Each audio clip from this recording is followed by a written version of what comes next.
네, 다음 시간에 지난 시간에 이어서 수업을 진행을 하겠습니다. 일반적인 신경의 구조 그리고 기능에 따른 분류에 대해서 얘기를 했고요. 각각 중추신경과 말초신경에 있는 구성 요소들에 대해서 쭉 말씀을 드렸습니다. 그리고 마이엘린 시트가 CNS 또 PNS에서 어떻게 다르게 만들어지는 슈반 셀에 의해서 만들어지는지 아니면 올리고 덴드로사이트에 의해서 만들어지는지 중추신경과 말초신경 구분해서 쪽 기억을 해 주시고요. 오늘은 이어서 이제 마지막 뒷부분, 뭐 신경의 일반적인 가지고 있는 특징이라든지 나머지 부분들에 대해서 얘기를 하고요. 이제 본격적으로 신경이 어떻게 전달을 되는지 가장 중요한 파트인데요. 그 부분에 대해서 이야기들을 하도록 하겠습니다. 우선 신경 리제너레이션 오브 컷 뉴런이에요. 그러면 잘려진 뉴런이 다시 재생이 되느냐에 대한 얘기인데요. 여기 있듯이 when a axon in the PNS, 페리페럴 너브 시스템에 있는 엑손 같은 경우는 파트가 잘렸을 때 이제 degenerate and a regeneration이에요. Tube is formed by 슈반 셀이라고 되어 있죠. 슈반 셀에 의해서 다시 디제너레이션 된 파트의 리저네이션을 유도를 해서 재생을 할 수 있다는 겁니다. 그래서 그로스 팩터가 이제 릴리즈 돼서 성장을 촉진하게 되고요. 잘려진 부분의 엑손이 다시 잘라나서 연결을 하게 되는 그런 형태로 작동을 하게 됩니다. CNS는 어떠냐? CNS 엑손 같은 경우는 not as able to regenerate. 앞에서 한번 언급드렸듯이 CNS는 재생이 되지 않는다는 얘기입니다. 한번 파괴가 되면은 데스 리셉터, 사멸 수용체가 작동을 하게 되고요. 세포 자살을 유도를 하게 됩니다. 뭐에 의해서? 올리고 덴드로사이트의 세포 자살이 유도가 되면서 사멸을 더 유도를 한다는 얘기고요. Inhibitory protein in the myelin sheath prevent regeneration. 그러니까 기본적으로 마이엘린 시트에 존재하는 억제 단백질에 의해서 리제너레이션이 이제 억제가 되고요. 글라이오셀 스카라고 표현했는데요. 이 글라이오셀의 어떤 상처 이런 형태를 얘기를 합니다. 그게 이제 아스트로사이트 폼에 의해서 형성이 되고요. 이 스카 상처죠. 이 상처 부위에 의해서 리제너레이션이 억제가 된 겁니다. 결론적으로 CNS에 존재하는 올리고덴드로사이트 그리고 아스트로사이트에 의해서 한번 손상된 CNS의 엑손은 재생이 되지 않는 쪽으로 조절을 계속해서 받게 된다는 얘기예요. 그래서 not as able to regeneration이 되지 않는다. 이건 PNS의 엑손의 제너레이션 방식입니다. 한번 커팅돼서 잘려져서 손상을 받게 되면요. 그 부분을 아예 디제너레이션, 완전히 파괴를 하게 되고요. 손상된 부위는 그리고 그 파괴되지 않은 쪽부터 다시 성장 호르몬 분비에 의해서 슈반셀이 자라나면서 엑손을 성장시키고 최종적으로 리제너레이션을 마무리하게 됩니다. 이거는 CNS에선 일어나지 않습니다. 뉴트로핀이라는 거가 나오는데요. 뭐 우리가 일반적으로 셀에서 분비하는 화학 물질을 사이토카인 또는 키모카인이라는 형태로 표현을 하게 됩니다.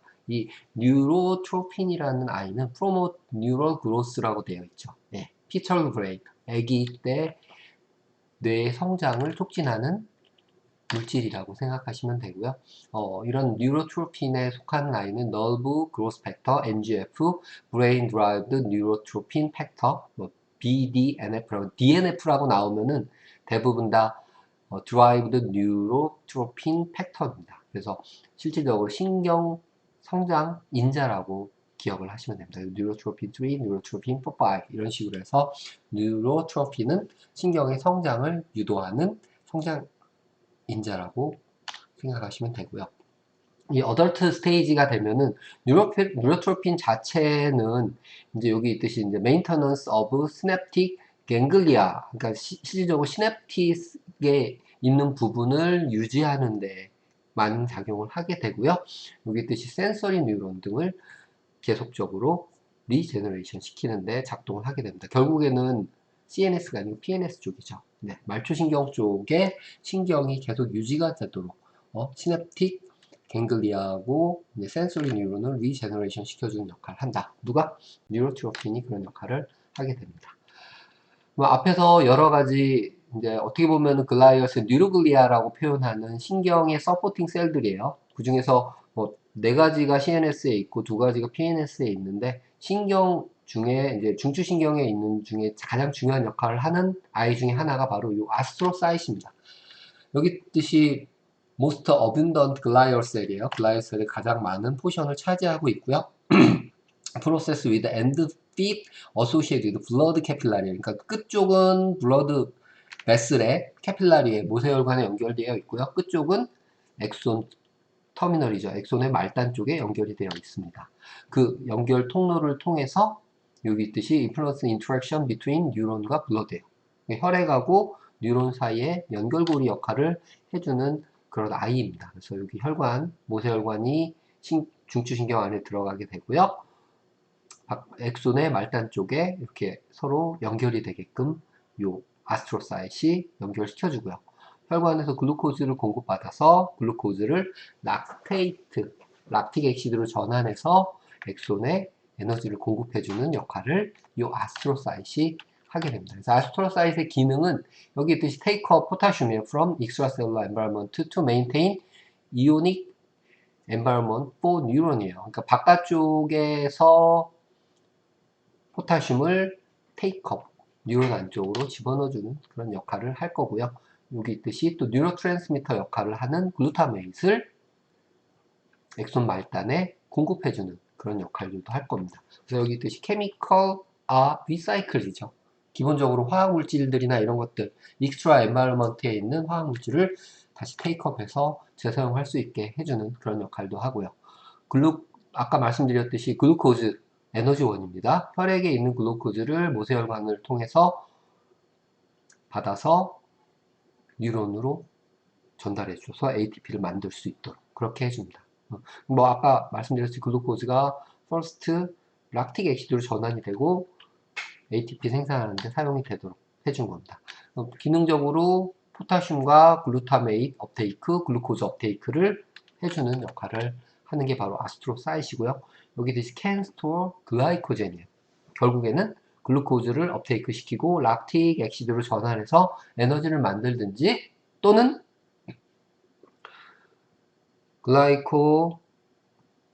글라이코제네시스를 해서 글라이코젠을 만들어서 보관을 하기도 합니다. 당연히 뉴런에 공급해주기 위한 형태로 이 아스트로사이트에 보관을 하겠죠. 다양한 기능을 하니까 어떻게 보면은 굉장히 중요한 중간자 역할을 하는 게 이 아스트로사이트라는 얘기입니다. 그래서 이 아스트로사이트는 needs for the formation of synapse in the CNS예요. 중추신경에서 시냅스를 구성하는 매우 중요한 하나의 형태이고요. 뉴로제네시스, 실질적으로 어덜트 브레인에서 신경을 유지시켜주는, 신경이 자라나도록 하는 그런 작용들을 요 아스트로사이트이 조절을 해준다는 얘기입니다. 그리고 더 중요한 거, 블러드 브레인 베리어, BBB라고 표현하는데요. 혈관이 몸을 돌다가 브레인 쪽으로 들어오는 그쪽에는 이러한 아스트로사이트하고 엔도셀리얼 셀, 내피세포로 구성되어 있는 막이 존재를 합니다. 브레인 베리어라고 표현하는데요. 블러드의 독성 물질이나 화학 물질들이 뇌의 신경에 직접적으로 들어올 수 없도록 막아주는 역할을 하는 거죠. 아스트로사이트이 이런 BBB, 블러드 브레인 베리어를 형성시켜주는 역할도 한다는 겁니다. 그리고 여기 있듯이 트랜스미터 몰레큘이라서 글라이오 트랜스미터라는 것을 이제 분비를 해서 뉴런의 억제 또는 자극을 조절을 하는 그런 역할들도 하게 됩니다. 뭐 글루타메이트나 ATP, 아데노신, 디세린 이런 것들이 신경을 자극하거나 억제하는 글라이오 트랜스미터로 작동을 하게 되는데 그런 것들을 저장하고 있다가 분비를 하는 역할을 해준다. 누가? 아스트로사이트. 굉장히 많은 역할을 하죠. 그러면 신경 전달과 관련해서 뉴럴 액티비티와 이 아스트로사이트이 뭐 어떻게 관련이 있느냐? 여기 있듯이 through although astrocytes do not produce action potential 그 자체가 활성전기를 만들어내지는 않습니다. 활성전기를. 근데 칼슘의 농도 조절을 통해서 이런 활성을 만들어낼 수 있다라는 거고요. 여기 있듯이 when some neurons are active, they release ATP which increase calcium adjacent astrocyte, create a calcium wave라고 돼 있죠. 결국에는 아스트로사이트이 ATP, 아까 글라이오 트랜스미터라고 표현한 어떤 신경 자극과 관련되어 있는 물질, ATP도 신경 자극 물질이에요. 활성을 시켜주기 때문에 ATP를 분비하고 그 ATP에 의해서 주변에 있는 어제이스트네요. 주변에 있는 아스트로사이트이 칼슘을 증가시키는 거죠. 그럼 그 자체가 칼슘의 이제 웨이브 파장으로 작동을 해서 신경 전달을 할 수 있게 된다는 겁니다. 그러면 raise in calcium, 증가한 칼슘은 아스트로사이트이 이 프로스타글란딘 E2들을 블러드 캐필라리 쪽으로 반대예요. 역으로 분비시키게 해서 블러드의 플로우를 이제 확장시킬 수 있는 그런 조절들을 하게 됩니다. 앞에서도 여러 번 나왔지만 이 프로스타글란딘이라는 거는 우리가 알고 있는 콜레스테롤의 스테로이드계에 의해서 만들어진 형태인데요. 이 프로스타글란딘은 면역 조절이나 아니면 혈관의 이완 이런 형태들을 담당하는 그런 물질입니다. 이 아스트로사이트이 칼슘의 조절에 의해서 프로스타글란딘 E2의 혈액 내로의 분비를 촉진해서 혈액의 이 블러드의 플로우를 조절하는, 증가시키는 그런 기능도 한다는 겁니다. 결론적으로 이 아스트로사이트이 뉴럴 액티비티, 신경 활성을 조절을 한다는 거죠. 무엇을 통해서? 칼슘. 키는 칼슘이에요. 그렇죠? 이게 BBB 아까 소개드렸던 아스트로사이트이 요 BBB, 블러드 브레인 베리어의 폼을 형성할 수 있다고 얘기했죠. 브레인으로 들어가는 모세혈관 같은 경우는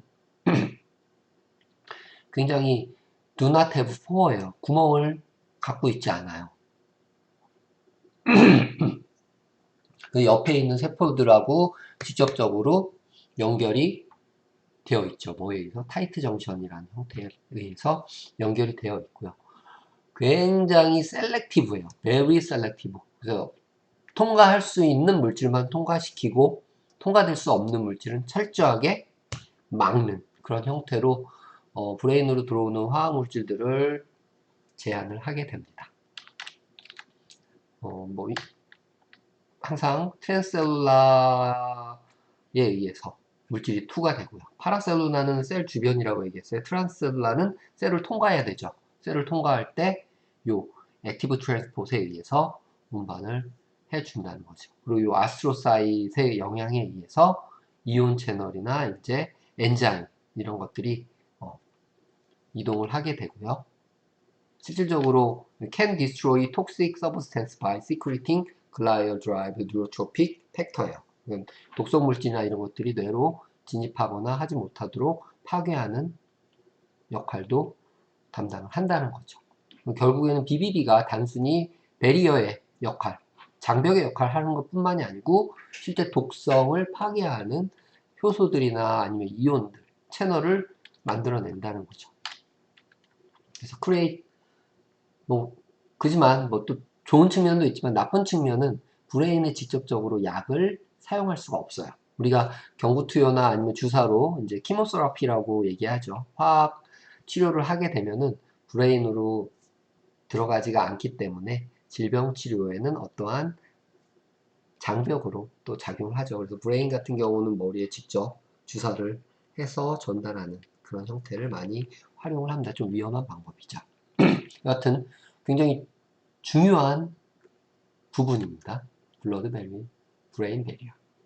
누구에 의해서 형성된다? 아스트로사이트. 네.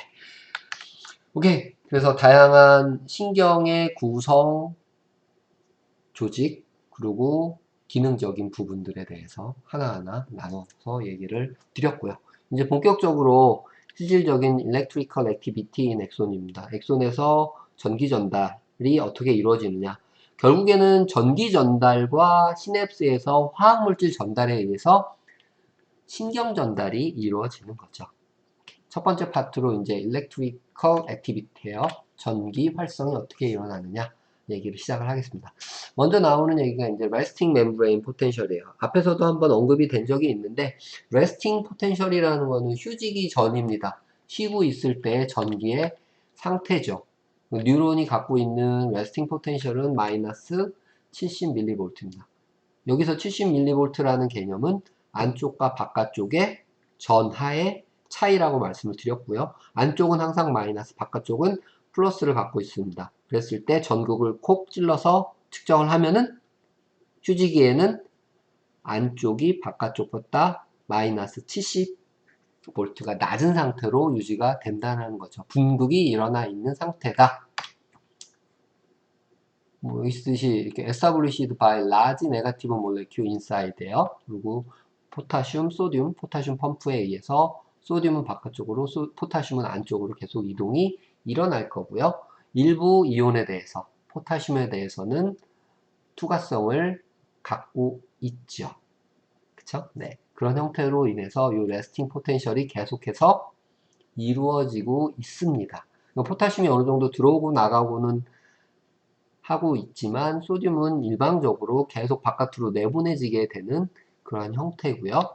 그래서 멤브레인 쪽에서 포지티브리 차지, 양이온의 형태로 차지가 항상 일어나 있는 상태로 존재를 하게 됩니다. 쉬는 동안 이 내부에는 포타슘이 하이 컨센트레이션으로, 바깥쪽에는 소듐이 하이 컨센트레이션으로 존재를 하게 되죠. 그래서 결론적으로 안쪽과 바깥쪽에 전하 차이가 생기기 때문에 이 멤브레인 막전이라는 것이 존재를 하게 되는 거고요. 이 막전이는 이 뉴런과 근육세포가 can change their membrane potential이에요. 결국에는 그 전기의 힘으로, 막전의 힘으로 움직임을 만들어낼 수 있다는 겁니다. 오케이? 그래서 excitability 또는 irritability, 활성, 저해, 이런 식으로 표현을 할 수 있고요. 결국에는 특정한 이온에 대한 투과성의 변화에 의해서 이런 것들을 만들어낼 수 있다는 겁니다. 오케이? 앞에서도 말했지만 소듐 포타슘 펌프를 이용해서 소듐은 계속 바깥으로 내보내고 멤브레인에 대한 투과성이 없습니다. 포타슘은 어느 정도 왔다 갔다 할 수 있는 투과성이 있고 안쪽으로 계속 펌프인 되고 있는 상태고요. 이런 상황에서 특정한 퍼미어빌리티가 없는 이온에 대해서 투과성이 변화가 온다면은 전이차는 깨지겠죠. 그걸 이용한 게 바로 이 멤브레인 포텐셜이라고 기억을 하고 있으셔야 됩니다. 기억하세요. 이온은 will flow their electrochemical gradient예요.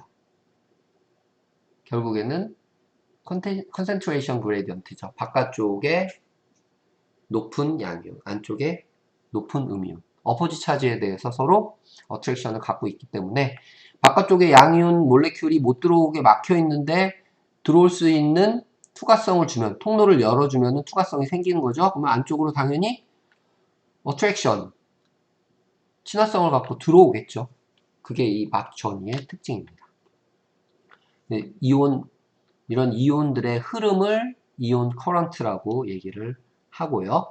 이온 흐름. 이 이온의 흐름을 제한하는 그런 부분이 이온 채널입니다. 채널, 통로예요. 막고 있다가 열었다, 막고 열었다. 마치 댐의 수문과 같은 역할을 하는 거죠. 그래서 certain 이온이에요. 특정 이온에 대한 통로가 이온의 흐름을 조절할 수 있습니다. 그래서 멤브레인 포텐셜을 조절한다는 얘기가 되는 겁니다. 어떻게 해서 멤브레인 포텐셜이 바뀌느냐? 쉬고 있는 상태, 휴지기 상태에서는 이제 극성 상태를 기대를 하게 돼요. 바깥쪽은 양, 안쪽은 그죠? 캐션 어니온 상태가 유지가 되고 있습니다.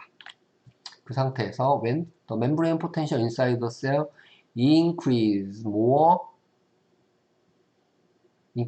this called depolarize예요. When membrane potential inside the cell increase, become more positive 표현. 이게 무슨 말이냐면은 특정 이온에 대한 통로가 열렸어요. 그러면은 바깥쪽의 양이온이 안쪽으로 인사이드로 들어오겠죠. 그러면 안쪽은 계속해서 포지티브 이온들이 많아지게 될 겁니다. 그러면은 당연히 폴라라이즈, 극성되어 있던 게 디폴라라이즈, 탈분극이 되겠죠. 극성이 사라질 겁니다. 그리고 다시 안쪽에 있던 양이온들이 소듐, 포타슘 펌프에서 소듐이 또 바깥쪽으로 퍼내지게 되죠. 그러면 다시 원래대로 극성을 갖는 상태로 돌아갑니다. 리폴라라이제이션. 그래서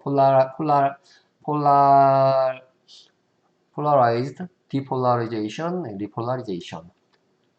분극, 탈분극, 재분극의 형태로 해서 계속해서 이동하게 되고요. 재분극이 되는 동안 바깥쪽으로 너무 많이 when the membrane potential inside the cell decrease 점점 더 네거티브가 되는 거죠. 바깥쪽으로 양이온이 계속 빠져나가니까. 근데 너무 많이 빠져나가면은 분극이 되긴 되는데 하이퍼폴라리제이션 과분극이 되는 거죠.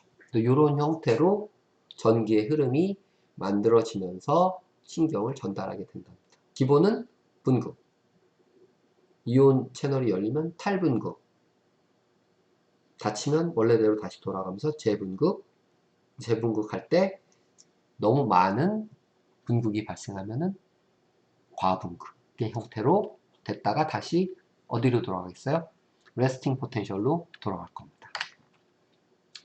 이렇게 뭐 체인지 인 멤브레인 포텐셜인데요. 실제 안쪽과 바깥쪽의 리드, 일렉트로로드를 꽂고서 전기의 흐름을 찍는 거죠. 레스팅 포텐셜 상태가 마이너스 70인데 그거보다 떨어지게 되면은 자극에 의해서 이제 디폴라리제이션이에요. 탈분극이 생겨나는 거고요. 탈분극 됐다 다시 원래대로 돌아오면서 휴지기 전후보다 더 밑으로 떨어지게 되죠. 그러면은 과분극이 되는 거죠. 과분극이라는 거는 어떻게 보면은 휴지기보다 더 많이 떨어지면은 휴식 상태에서 더 떨어지면은 분극이 더 커진 거죠. 일하지 말라는 소리예요. 억제의 개념이 있고요. 하이퍼폴라리제이션은, 디폴라리제이션은 탈분극이니까 분극이 깨지니까 자극의 그런 개념을 갖고 있습니다.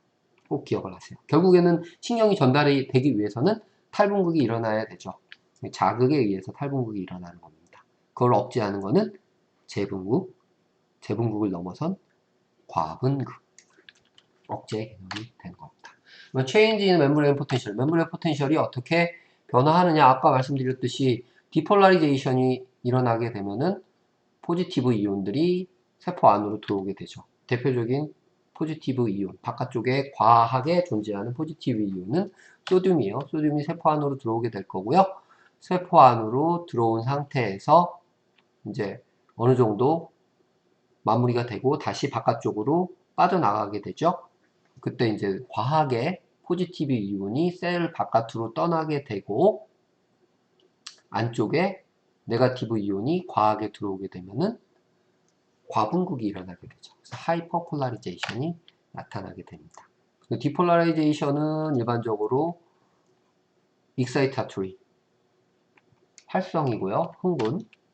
하이퍼폴라라이제이션은 아까 말씀드렸듯이 이니비토리, 떨어지는 거죠. 저해, 억제작용을 하게 되는 겁니다. 그래서 폴라가 기본적인 폴라리제이션이 기본적인 극성 상태, 레스팅 포텐셜이고요.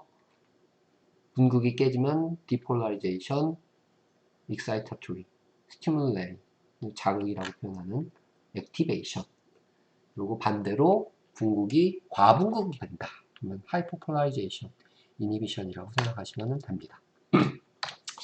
이러한 것들을 조절하는 게 특정 이온에 대해서 투과성을 가지고 조절할 수 있다고 그랬죠. 그 이온을 이온 게이트, 이온의 문이에요. 엑손에 존재하는 이온 게이트에서 조정이 된다는 거고요.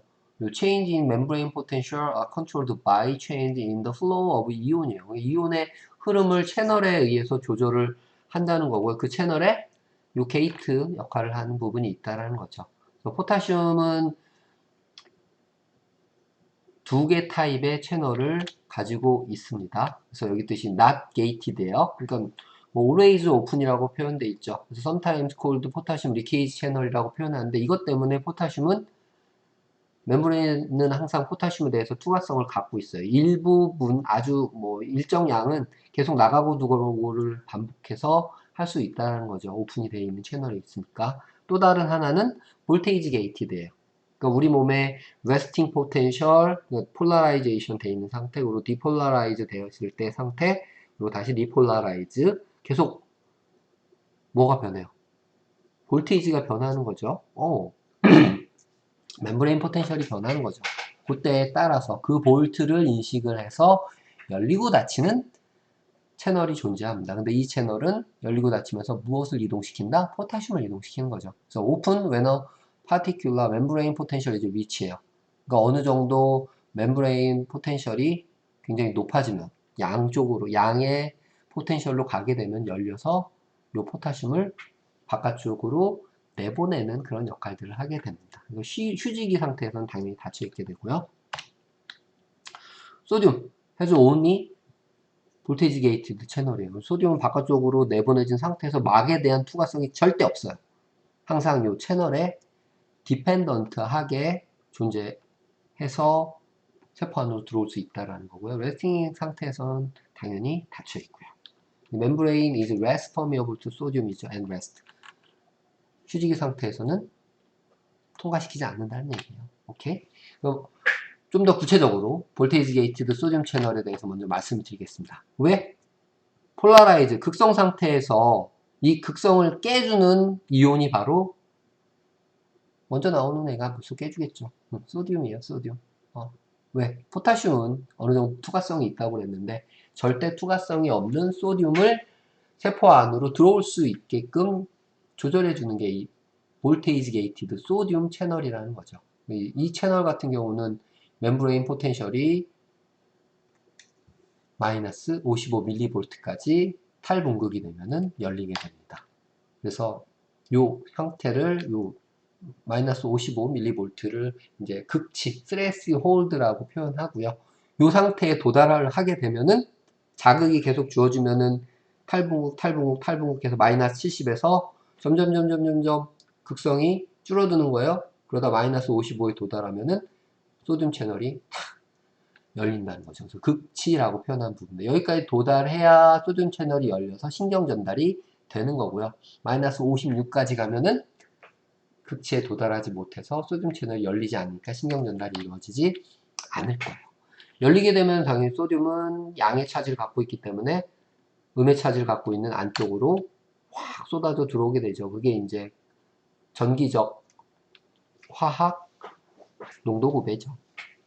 멤브레인 포텐셜은 점점 올라갈 거예요. 안쪽이 계속 양전하가 들어오니까 마이너스 55에서 플러스 쪽으로 계속 올라갑니다. 언제까지? 30mV 양 플러스 30mV에 도달할 때까지 계속해서 소듐 채널은 열려있게 됩니다. 그래서 이런 식으로 채널이 존재하고요. 게이티드 열렸다 닫혔다 할 수 있다는 거죠. 근데 이 열렸다 닫히는 게 무엇에 의해서 영향을 받아요? 멤브레인 포텐셜에 의해서. 일반적으로는 닫혀 있게 되고요. 이거는 이제 디폴라라이제이션, 액션 포텐셜 활성 전이가 생겨나게 되면은 열리게 된다는 거죠.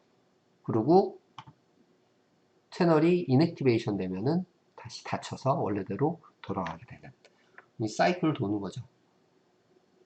폴라라이즈 되어 있는 상태, 디폴라라이즈 되면은 열리게 되고 그러면 소듐들이 들어오겠죠. 언제까지? 30mV에 도달할 때까지. 이게 볼테이지 게이티드 소듐 채널이고요. 그 다음에 이제 소듐 채널이 30mV가 도달하면은 닫히게 돼요. 그때 요 어라운드 포지티브 플러스 30mV, 30mV가 되면은 누가 열려요? 볼테이지 게이티드 포타슘 채널이 열리게 되는. 포타슘 채널이 오픈이 되면 포타슘은 안에 많나요? 밖에 많나요? 당연히 안에 많다고 그랬죠? 그럼 포타슘도 양이온이에요. 결국에는 30mV까지 플러스 차지로 바뀌었어요. 양이온인 포타슘 채널이 열리면 바깥으로 농도가 낮은 쪽으로 밀려 나가겠죠? 당연히 전기 화학 굽에 의해서 바깥쪽으로 밀려 나가게 되면 양이온이 빠져나가니까 인사이드 세포 안쪽에 전위는 점점 다시 낮아질 겁니다. 그쵸? 어디까지? back to the potassium equilibrium까지. 그러니까 포타슘의 평형 전이가 될 때까지 리폴라라이즈 될 겁니다. 포타슘 평형이 이루어질 때까지. 이 포타슘 평형이 이루어지면은 아까 보여드렸던 볼테이지 게이티드 포타슘 채널은 당연히 닫혀지게 되겠죠. 그래서 그러한 형태, 활성전이라는 말로 표현하게 됩니다. 아까 스레시홀드라고 표현했는데요. 포타슘 볼테이지 게이티드 소듐 채널이 열리기 위해서는 마이너스 55V까지 볼트가 떨어져야 돼요. 올라가는 거죠. 올라가게 돼요. 자극에 의해서 그게 올라가게 되는 거고요. 이 55mV에 도달하면은 소듐 채널이 열리게 된다는 거죠. 소듐이 세포 안으로 들어오게 되면은 그때부터는 전기의 활성이 시작이 됩니다. 신경 전달을 할 수 있는 전기가 활성을 띈다는 거죠. 그 전기의 이름을 활성전이 액션 포텐셜이라고 얘기를 한다는 거죠. 오케이? 소듐 채널이 열려서 세포는 더욱더 소듐에 대해서 퍼미어블해지고요. 투과성이 높아지게 되는 거죠. 그리고 this is a positive feedback loop이에요. 소듐이 들어와서 볼트가 막 높아지기 시작하면 더 많이 소듐을 끌어들인다는 얘기가 되는 거죠. 그래서 이게 오버슈팅이라고 표현했는데 멤브레인 포텐셜이 급격히 변하는 거죠. 마이너스 55에서 플러스 30까지. 그 다음에 이제 30mV에 도달하면은 소듐 채널이 닫히는 거죠. 그러면 이제 탑을 친 거죠. 쭉 활성전이가 올라갔다가 꺼지게 되는 거죠. 그리고 요 액션 포텐셜이 만들어지는 단계를 디폴라라이제이션이라고 얘기를 하게 되고요. 탈분국 마이너스 55에서 플러스 30까지 도달하면은 소듐 채널은 닫히고 포타슘 채널이 다시 열리게 되죠. 결론적으로 소듐 채널이 열려서 소듐을 바깥으로 내보내게 되면은 극성이 다시 생기게 됩니다. 재분극이라고 얘기를 하는 거고요. 이거는 이제 this is a negative feedback loop이에요. 언제까지? 포타슘의 평형이 이루어지는 상태까지 계속해서 포타슘을 내보내면서 볼테이지 게이트도 포타슘 채널이 열려 있는 거예요. 다 내보내면은 결국에는 볼트에 의해서 마이너스 80V 근처에 도달을 하게 되면은 포타슘 채널이 닫히게 되는 거죠. 그래서 디폴라라이제이션 오브 엑손이에요. 엑손이 디폴라라이제이션 됐다라는 말은 액션 포텐셜 활성 전이가 발생했다라는 얘기입니다. 여기 먼저 1번 상태에서는 어떻게 돼요? membrane potential depolarized from 마이너스 70에서 30mV까지 올라간다는 얘기예요. 자극에 의해서 볼테이지 레귤레이트 소듐 게이티드 오픈입니다. 소듐 채널이 열리게 되면은 소듐이 세포 안으로 들어오게 되고 디폴라라이즈 탈분극을 하게 되는 거죠. 마이너스 70, 55, 30, 55를 넘어야. 그래서 아까 자극이 주어지게 되면은 어느 정도 막전이가 떨어지게 되고요. 올라가게 되고요. 55에 도달하게 되면 소듐 채널이 열리면서 소듐이 들어오게 되죠. 그게 1번 그림이에요. 그 다음에 플러스 30까지 올라가게 되면 멤브레인 포텐셜 리폴라라이즈 플러스 30까지 도달하게 되면 포타슘 채널이 열리고 올라갔죠. 멤브레인의 막전이가 깨지면서 디폴라라이즈 되면서 이 활성 전이가 만들어지는 거죠. 액션 포텐셜 신경 전달이 됐다. 그 다음 신경 전달을 멈춰둔 거죠. 원래대로 다시 돌려보내는 거예요. 어떻게 돌려보내요? 소듐 채널이 열리면서 소듐이 바깥으로 마구 나가는 거죠. 30mV에서 소듐 채널이 열리게 되고요. 소듐이 diffuse out of the cell이요. 안쪽이 높은 농도로 있으니까 바깥쪽으로 내보내질 거고요. less depolarization이에요. 당연히 안쪽은 점점 마이너스를 향해 가겠죠. 마이너스 70mV보다 더 넘어가요. 어디까지 간다고 그랬어요? 포타슘 이퀄리브리움, 포타슘 평형까지 내려가요. 그러니까 웨스팅 포텐셜을 넘어서서 더 많이 떨어지는 이거를 하이퍼폴라라이즈, 탈분극, 재분극, 과분극 상태가 됩니다. 과분극이 됐다 원래대로 다시 휴지기 전이로 돌아가게 된다는 얘기입니다. 이 그림은 꼭 기억을 해서 소듐이 들어오고 포타슘이 나가면서 재분극이 이루어진다. 그러면은 레스팅 포텐셜 상태에서 다시 소듐은 바깥으로 내보내지고 포타슘은 안으로 계속 들어오겠죠. 소듐 포타슘 펌프에 의해서. 그러면 탈분극이 재분극으로 되고 다시 레스팅, 그 분극 상태를 유지를 하게 되는 겁니다. 다음 자극에 대해서 반응할 준비를 하게 되는 거죠. 그래서 액션 포텐셜 활성 전이는 기본적으로 아까 말씀드린 소듐의 세포 내로의 디퓨즈에 의해서 가능한 거고요. 그거를 조절해 주는 게 볼테이지 게이티드 소듐 채널이라는 겁니다. 그래서 액션 포텐셜이 생겨나게 되고요. 다시 재분극에 의해서 없어지게 되는 그런 형태를 갖고 있습니다. 어떻게 조절이 돼요? 소듐 채널이 열리고 액션 포텐셜이 발생한 후 소듐 채널이 닫히고 포타슘 채널이 열리고 포타슘 채널이 이제 inactivation of 포타슘 채널 비긴이요. 작동하기 시작하면서 활성 전이 떨어져서 resting 포텐셜로 돌아가게 되는 거죠. 최종적으로는 게이티드, 몰테이지 게이티드 소듐과 포타슘 채널은 다 클로즈 되게 되고 소듐 포타슘 펌프에서 다시 균형을 이루어서 극성, 폴라리제이션을 유지를 하게 되는 겁니다. 애프터 하이퍼폴라리제이션이라고 표현했는데요. 과분극이 일어난 다음에 리폴라리제이션이 되면서 재분극이 되면서 급격히 포타슘이 바깥으로 빠져나가기 때문에 이 레스팅 포텐션을 쑥 넘어가. 이게 아날로그이기 때문에 디지털식으로 딱 맞추질 못해요. 쭉 빠져나가고 아차 놓쳤다고 마이너스 70을 지나고서 거의 포타슘 이퀄리브리움 마이너스 80, 85까지 떨어지게 되죠. 이 상태를 이제 과분극이라고 얘기한다고 그랬고요. 그렇게 되면 볼테이지 게이트드 소듐과 포타슘 채널이 다 닫혀진 상태가 된 상태에서 소듐, 포타슘의 펌프에 의해서 빠르게 원래의 레스팅 포텐셜 마이너스 70V로 돌아가게 되는 겁니다. 그리고 이러한 신경의 자극은 all or non low예요. 일어나거나 일어나지 않거나 일어나기 위해서는 스레시오 홀드 언제? 마이너스 55까지 도달을 해야 된다는 거죠. 신경의 자극이 마이너스 55까지 도달을 해야 액션 포텐셜이 will happen이요. 일어난다는 얘기고요. 액션 포텐셜이 일어나야 신경 자극에 의한 신경 전달이 일어난다는 거죠. 그래서 여기 있듯이 size of stimulus will not affect the size of action potential. 액션 포텐셜은 항상 일정합니다. 30mV 이상으로 더 올라가지 않아요. 그래서 신경의 자극이 액션 포텐셜의 크기를 좌지우지하진 않고요. 뭘 조절해요?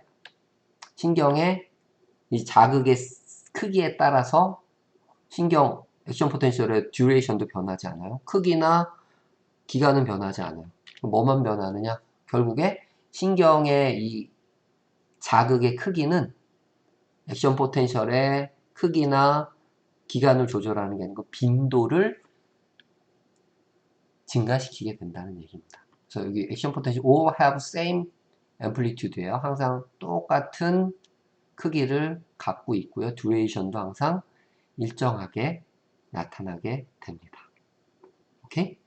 뭐 스트롱하게 주건 위크하게 주건 아니면은 한 번 주건 똑같은 크기의 액션 포텐셜 길이의 액션 포텐셜이 만들어지는 거고요. 결국에는 강도에 따라서 프리퀀시죠. 빈도가 달라지게 나타난다는 겁니다. Stronger stimulus may also activate more neuron in nerve예요. 그래서 자극이 더 많이 들어오게 되면 거기에 관여하는 신경을 더 많이 증가시키고 그게 이제 리크루트먼트라고 표현하죠. 우리가 이제 뭐 채용한다고 표현하는데 리크루트 한다고 표현하죠. 그래서 약한 자극에서는 일어나지 않아요. 근데 어느 정도 자극이 스레시홀드 마이너스 55mV를 넘어서게 되면은 액션 포텐셜이 생기게 되죠. 그러니까 약한 자극에 의해서 활성 전이가 생겨나는 거고요. 강한 센 자극은 활성 전이의 크기를 변화시키는 게 아니고 빈도를 많이 만들어내게 된다는 거죠. 프리퀀시. 이건 강한 자극이라는 걸 인식을 하게 된다는 겁니다. 이렇게 해서 신경이 더 많이 관여하게 되고 자극을 더 많이 유도해서 신경의 강한 자극이라는 것을 인식시키게 시켜준다는 얘기가 되는 거죠. 오케이. 우선은 오늘은 신경의 이제 자극의 방식까지 얘기를 했고요. 스트레스 홀드 상태에서 활성전이가 생겨나게 되고요. 강한 자극일수록 이 활성전이를 크게 만든다는 게, 활성전이는 항상 어떠한 상황에서도 일정하고 그 활성전이가 4개 생기느냐 10개 생기느냐 빈도를 만들어내는 차이가 달라진다 라는 거 꼭 기억해 주세요. 그러면 다음에는 이 불응기라는 상태인데요. 뭐 신경자극이 주어질 때 신경이 더 이상 반응하지 않는 거에 대해서 이어서 말씀을 드리도록 하겠습니다. 우선 여기서 한번 잠깐 쉬었다 갈게요. 수고하셨어요.